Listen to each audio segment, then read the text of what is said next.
মাত্র কিছুক্ষণ আগেই দুপুরের খাবার শেষ করছি। এখন বাজে ৩টা ৫৪ বাজে।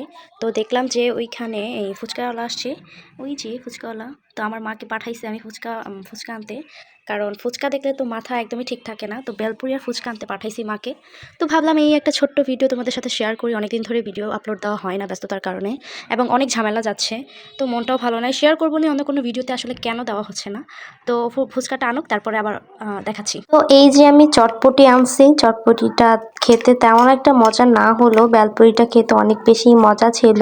তো খেয়ে দেখলাম যে আসলে ঝাল টক সবই ঠিক ছিল, কিন্তু আমার কাছে মনে হয়েছে যে টকের পরিমাণটা আরেকটু বেশি দিলে ভালো হইতো। আর এইখানে ছিল বেলপুরি, ফুচকার থেকে বেলপুরিটা বেশি মজা ছিল, কিন্তু সসের পরিমাণটা একটু কম দিছে, একটু বেশি দিলে ভালো হইতো।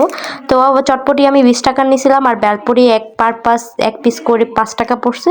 তো 4টা আমি বেলপুরি নিয়েছিলাম। বেলপুরিটা খেতে খুবই মজা। আমাদের মেয়েদের কিন্তু বেলপুরি ফুচকা দেখলে মাথা ঠিক থাকে না, একদম জিভে জল এসে পড়ে, এটা তো খেতেই হবে। তো ভিডিওটা এই পর্যন্তই ছিল। সবাই ভালো থাকবেন, সুস্থ থাকবেন। আল্লাহ হাফেজ। দেখা হচ্ছে নেক্সট কোনো ভিডিওতে।